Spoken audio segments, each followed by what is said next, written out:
Hi everyone, we are live for this Google Ads Ask Me Anything session. Now, let's see, there have been a lot of changes over the past weeks, months. Google Ads just keeps changing more and more frequently. I am just going to make sure that this live is displaying well in our groups. So, okay. Awesome, we got it, perfect. Now, as you are joining this live, you can obviously submit your questions in the comments and I'll respond to them on the go. And I would even challenge you to ask me whatever you want to know about Google Ads because I think there's very, very little that I don't know. It's been almost a decade that I've been working with Google Ads and I've I'm really close to seeing I've seen it all. There is rarely any new business type that we haven't worked with yet, that we haven't generated results with yet. And so, yeah, it's been a journey, and I'm looking forward to making all this knowledge accessible to you. Of course, as always, you can ask these questions in a variety of different languages. And then of course I'll either respond in English or whatever is preferable in terms of the languages that I can speak, and then we'll take it from there. Now, one of the latest aspects I want to draw your attention to is something where Google Ads is showing related search queries. So let me see if I can pull up that article.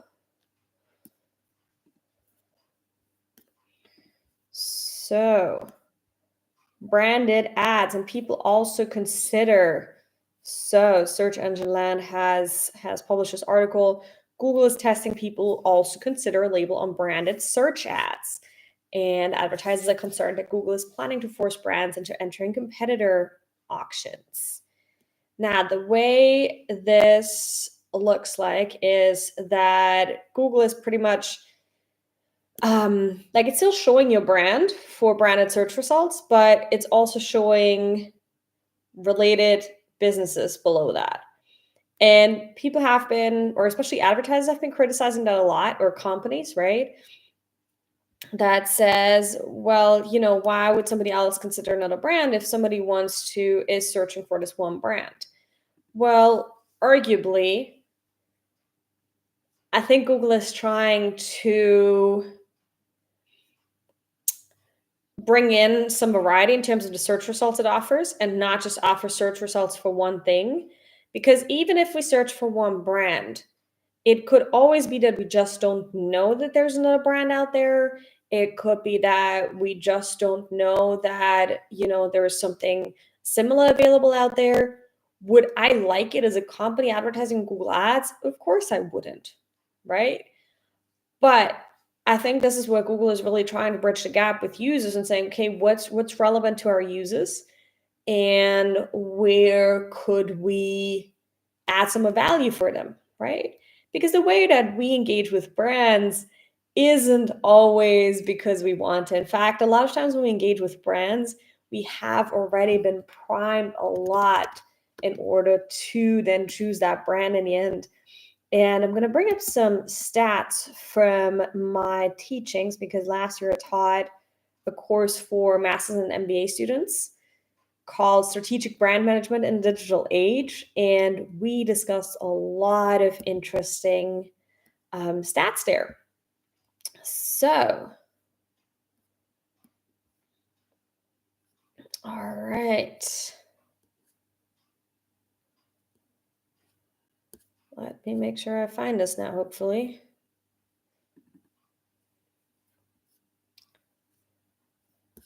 I've recently changed my folder system, so not everything is in the place where it's supposed to be. Let's see.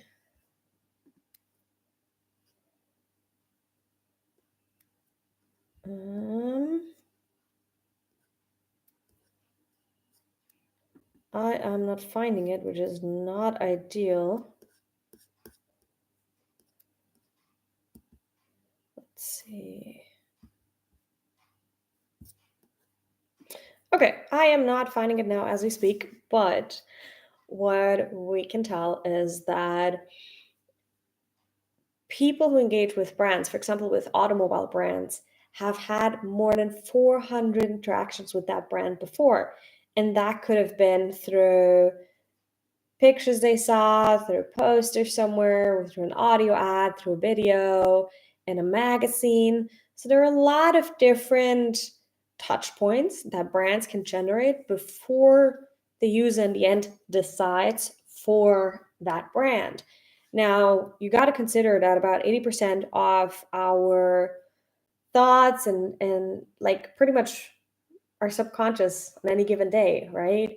So that also means that once we decide for a brand and to do something, that 80% of it has already been done long before and only 20% is conscious, right?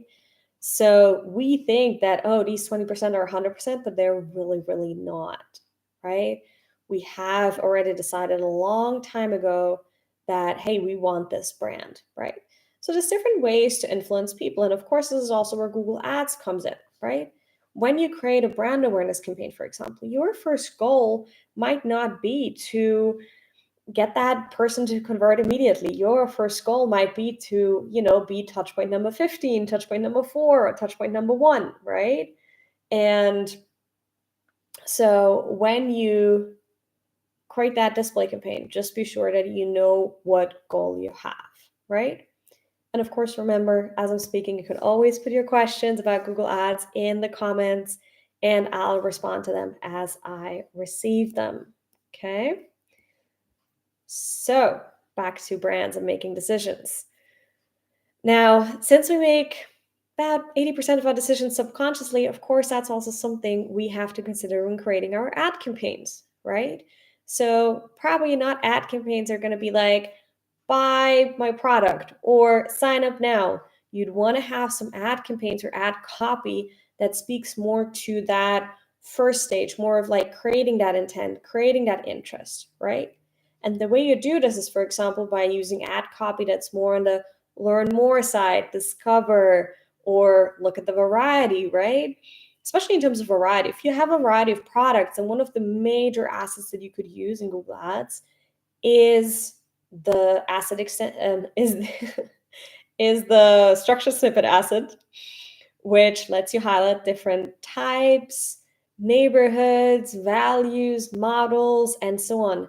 And that really gives people an idea of like, hey, what is this product about? Do I have like an option? So, for example, if I'm looking for a white t-shirt and I see that a company only has a yellow or red and blue t-shirt in the ad, then I'm not going to click on the ad, right? And you as an advertiser or company advertising saves that money and saves that click, right? So that way your ads become more efficient and you're paying less for clicks that are not of any value to you, right? So a lot of times people also have issues with not getting the right traffic or invaluable traffic, right? And when that happens, it's usually a mismatch between ad copy and what I have on the landing page on the product, right? And so what I ideally want to do there is that I say, you know what? Whatever I have on a landing page, I'm going to display that in the ad copy as well. And you might not have enough space in the ad copy, even though you have like 15 headlines and like 4 descriptions and so on, but use your assets, right? So when we talk about assets, these are additional extensions or ad formats as Google used to call them. And they pretty much allow you to highlight additional product features. And I've never seen a business where not at least 3 of these assets could be used, right? Whether it's a call out, structured snippet, lead form, call extension, and so on, right? Now, the cool thing is, call outs, structured snippets, and site links, for example, are typical 3 that can be used for every business. Not every business might want to be called, right? And by the way, hi, feel free to drop your questions in the comment box and I'll respond to them as we go. All right. So back to assets. Now, Callouts are just additional snippets of information that you can add to your ad. They're very short, maximum 25 characters, and you should have at least 7 to 8 there for your ad, because about 5 can be shown, right? And okay, awesome, Luca. So I'll interrupt the callouts for a second for your question. I'll do this in English, and if you'd like me to switch to German, you just let me know. So the question is, which new target audiences would you add to a new account, right? So one thing I would say is, well, what's your target, right? What's your goal? Are you looking to generate purchases, leads, brand awareness? Feel free to let me know. In the meantime, the way I would approach it is, typically we assume that there is some sort of a goal of lead generation of purchases, right? So we'd use a search campaign, a display campaign, and eventually also a performance max campaign. In a display campaign, I look for different target audiences. And the way sales, okay, awesome. So I'll start with brand awareness, which is one step before, right? So in brand awareness, I'd use different ad groups. And I typically set up at least like 3 to 4 different ad groups, where we'd have one with in-market audiences, one with custom segments, for example. So you could target people who've been on websites that or browsed websites that might be a competitor's websites or similar to what their interest is, right? So let's say my client is a physiotherapy clinic and I'm looking to generate more leads for that clinic. Then I would probably target people who have browsed websites similar to their competitors, to hospitals around, to physiotherapy services, and so on. If I'm looking to generate sales for a, let's say, e-com business, right? Let's say we're a grocery delivery company, right? Then I would probably target people who have shown an interest in other food delivery apps. I would target people who've shown an interest in maybe quick recipes, or I know there's an audience in Google Ads called 30-minute chefs, right? So I would literally look at all the different kinds of similar behaviors and patterns that make up my customer's ideal profile. And then I would group similar ones together. So I would usually not throw them all into one ad group. I would split them up a bit, and then I would adjust the ad copy to that audience, right? And there are certain brands that there's a lot of competition, and sometimes these companies use their Google ads in a very, very fun way to draw attention.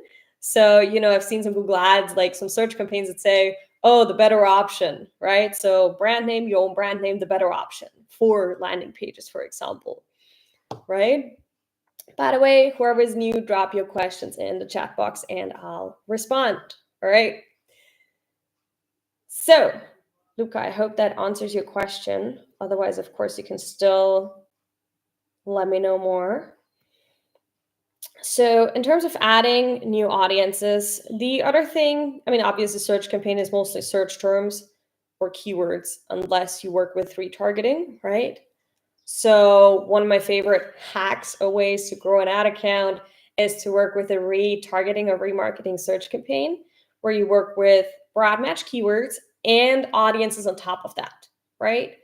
And if you're wondering, well, which audiences you should start off at that point, typically at that point, you already have a lot of data available in your Google Analytics account. And Google Analytics will show you which audiences worked well, right? Let me see if I can bring that up and let you know where you can find that. Because again, I'm all about doing things the easy way, right? So if you're in Google Analytics 4, let's see. You can go to, let's see.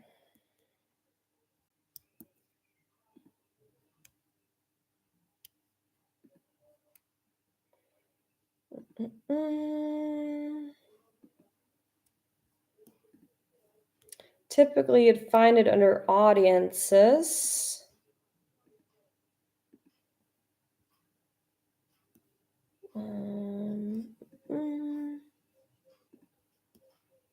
There we go, user attributes, that's it. So you would go to user attributes and then overview, and then you'd find your different audiences there, right? And then obviously you can apply the data that you see in analytics to Google Ads, right? Yes, broad match keywords for the win with Google Analytics data. Woohoo! Um, okay, Luca. Okay, would you start for an e-com brand with 50 euros ad spend per day, a PMax, or at first shopping and search? So I would typically, in the beginning, start off with shopping and search. And that might not get me the quickest results. And the reason I'm saying that is because it gives me the quickest insights to what's working and what's not working. The problem with Performance Max is that you do not get an exact insight into what's working and what's not working, right? So with Performance Max, it might optimize my data quicker, but in terms of future insights, it doesn't work that well. So what I would do is start off with search and shopping, let that run for like 2 to 4 weeks, get some insights that you can work with, which keywords work well, right? Which you can add audiences in shopping, right? So which audiences work well, which products work well. And then after that, you can always set up a Performance Max campaign and structure that, right? You can set up, for example, the Performance Max campaign with the top 10 performing products. Some e-commerce shops already know what the top 10 performing products are, and then I could set that up. And I'm saying now the top 10 products with regards to your 50 euro budget, because in general, Google recommends that a Performance Max campaign should have a daily budget of at least 7 to 10x the amount of your cost per conversion, which might sometimes not be possible in the beginning for most advertisers, actually, right? So the less budget you have available, the less products I would include, because what we've seen is if we have a budget of like 30, 50 bucks a day and we have like 300 products, there is no way Google can actually accumulate enough data and optimize accordingly, right? The reason why Performance Max can work really, really well is when you have a lot of data, right? But in order to get a lot of data, you need to have a lot of budget, right? Think of it what you want, but that's how Google Ads works, especially in terms of Performance Max campaigns, right? And so I would always vouch for testing search and shopping first. In this case, I would probably do 20 for search and 30 for shopping. But again, depends on the average cost per product. And if this is like a completely new e-com shop, or if the shop has been generating revenue first, right? So I hope that response helps. And obviously feel free to add more questions as we go, right? And I mean, as you set up these campaigns, right, again, make sure you use the assets, right? Also in your shopping campaign, one of my favorite hacks is to adjust for devices. That's what a lot of people tend to forget, because they would just let the shopping campaign run and not do anything. But in a shopping campaign, you can bring up a lot of different insights, right? So I can see where's the cost per conversion lowest in terms of devices, during which times in terms of ad schedule is my cost per conversion the lowest, and which days do people preferably shop, right? There's, for example, different products in, hey, MCX, if you have any questions, let me know. Feel free to put them in the comments.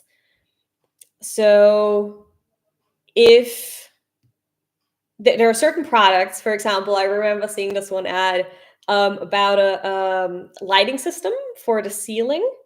And of course, that works best in the night, right? So because that's when people would need the lighting system, right? So you might want to adjust the ad schedule to only show your ads, let's say, between 8 p.m. to 6 a.m. or something like that, right? So keep checking your campaigns like once a week. It's not necessarily necessary to check your campaigns more than once a week. Really, really not, right? If you keep doing that, then we need to have a chat. But do not check your campaigns every day. Please don't. Okay? Once a week is more than enough. And then adjust for what works best, right? The other cool thing is in search and shopping, what I would see is, which demographics work well, which locations work well. And then I can use these insights to then build my Performance Max campaign, right? So if you're seeing that, you're getting the first results from shopping and search, and then maybe you want to expand on your budget, what you can do after 3-4 weeks is to literally say, you know what, add my $50 for search and shopping. I'm going to add another 30 or $40 for Performance Max. And now my Performance Max campaign only focuses on an audience 25 to 35, interested in XYZ, in these locations. And then what happens is that Performance Max will always be prioritized by Google, right? And only when Performance Max has used its full budget, then Google will show your ads in a shopping and in a search campaign, right? Or then it will use your search and shopping campaign, right? So you can kind of strategically use the Performance Max campaign for very detailed targeting and then cover the rest with your shopping and search campaign, right? So, MCX, we always have questions. Wonderful. Bring them on. Bring them on. I think I got another 10 minutes here. And by the way, I'm wearing sports clothes because I didn't feel like working out today. And this is my way of forcing myself to work out at one point. So you work with real estate clients. Amazing. Just had a conversation with somebody about that yesterday. Price super high ticket items. Love it. Okay. So the product, okay, so it seems the product is that they're actually selling homes, right? And the reason I'm asking that, because I've quite frequently met people that say I work in real estate, but then they work on mortgages or offer some other kinds of services, right? So if it's the classic, hey, I'm looking for a home, I'm going to say something here right now. Maybe Google Ads might not be your best shot in the beginning. For example, TikTok is a lot better with showing location-based information and ads, right? Organically as well as ads. Then there's other platforms like, for example, Growth Channel, which is one platform that we've been using very successfully for most of our clients as well, besides Google Ads, right? To sometimes even get a better cost per conversion, because what Growth Channel can do is they're really good with location targeting. They're much better than Google Ads, right? And we talk about real estate, most people are looking for homes where they are already, right? And so the one thing you would really, really want to hone in is the location targeting as well as the mix and match of interests. And that seems to work best in, for example, TikTok ads as well as Growth Channel, right? If, however, you're really, really eager to do Google Ads, search campaign, right?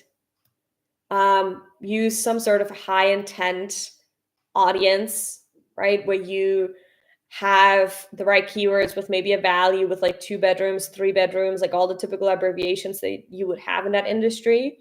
And then next to search, I would probably do a video campaign, right? And in that video campaign, I would just create a really high quality video that shows where, what kinds of homes have you sold before? That shows how good they are, would maybe add some client testimonials there. So that way you create some brand awareness as well, right? Oh, foreign buyers. Okay. Okay. So that's easy as well, because in your search campaign, what you do is when you choose the location, you go to the location option and then simply switch it to people interested in my location instead of people who are in my location, right? So that's how you adjust to that, right? And then if it's foreign buyers, the question is also, where do they typically come from, right? Are there specific regions, or is it really from everywhere, right? If it's from everywhere, can I narrow down my customer profile by saying, hey, those are expat executives, those are retirees looking to purchase a second home. I know on Google Ads, for example, there's an audience of people recently retired or retiring soon. Yeah, those are the first aspects that come to my mind. I hope that helps a bit. But I would use a mix of YouTube and search. And of course, here also, again, with YouTube as well as with search, you can use assets, right? So make sure you use all the assets that are possible. Call outs, structured snippets, maybe call even here. Maybe lead form, right? If you can offer people a freebie or something, like a free home audit or a checklist or something, right?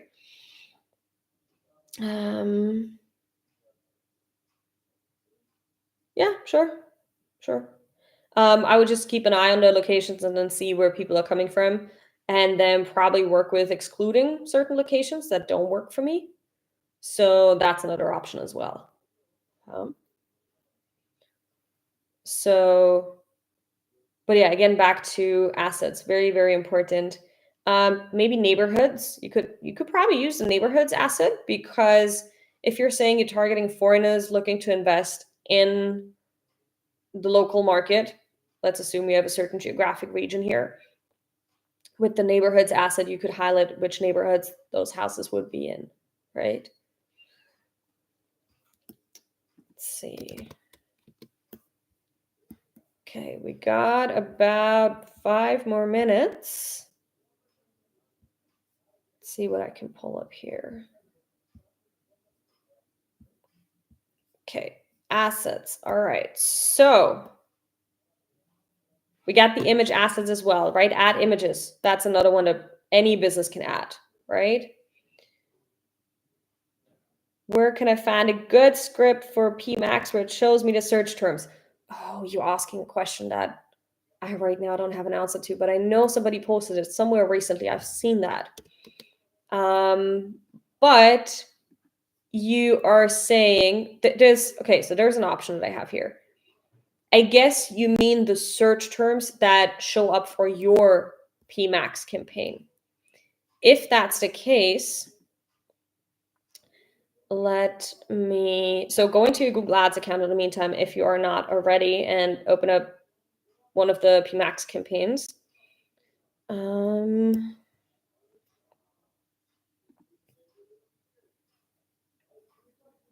Okay, there we go.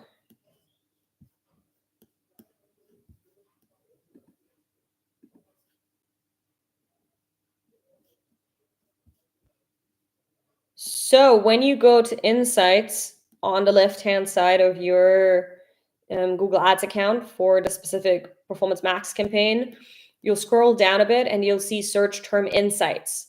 So that gives you a short list. Like right now, for one of the campaigns, I see 23.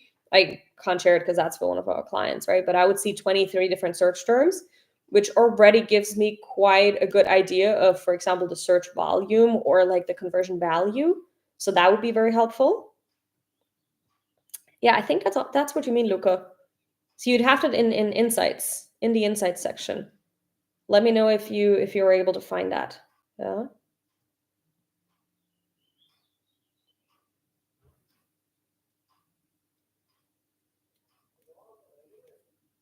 MCX, I don't know what the black box effect is. So if you could explain that to me, let me know.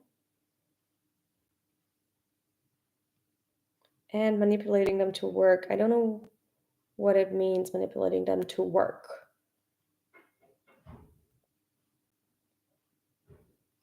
Oh, yes, correct. Yeah. So that's why, like, typically in the beginning I use something else. PMax can be quite volatile if you have a low budget. So that might also be interesting information for Luca, where if you use a PMax campaign, you oftentimes don't get enough insights and it can sometimes just break off. And then what do you have to do is literally wait for 2-3 weeks. Sometimes we even pause it and then start it again, right? Or add more budget. But that's what Google wants. It wants you to spend budget, right? So pretty much everything is drawn to make you spend more budget, even though that's not ideal, right? So the new things that Google brings up, honestly, there's literally only 2 ways that I use and which keep me informed quicker than any article or book. First one being daily in the ad account or in our ad accounts, right? So I see different things and I see when something new suddenly shows up.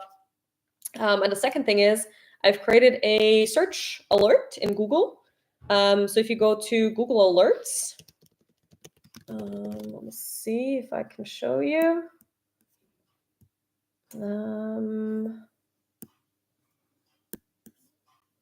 Yep. So I can show you my current search alerts. So go to google.com/alerts. That's the URL. I'll put it in a chat box for you as well. And let me see if I can share my screen. Yep. So here I literally set up an alert, right? And I have 7 alerts right now. And I can say, you know, how frequent I want to receive it, from which sources, which language, which region, and send to which email, right? So, and you can see here that there's this one here that showed up. And I can also always obviously create new ones. I can just type in performance max campaigns, right? And then I could say create alert, and you know, I can set all that up. So that's pretty much how I stay up to date. And then I noticed that anything that I see there, I start reading later on in books or in articles or in videos, right? You can see a black screen. Damn it. Okay. Weird. I don't know why. Go to google.com/alerts. It's self-explanatory. You managed to set it up. But thanks for letting me know. We'll try to figure out. Okay. The problem is the search ad costs 5 times per click, so you balance cost per click and more data. Yeah. And then like I try to vary the search terms, right? So oftentimes just adding a word or removing a word can make it much less expensive, but I'd still get the same results, right? Yeah. Awesome. All right, everyone. Thank you so much for attending, for all your questions.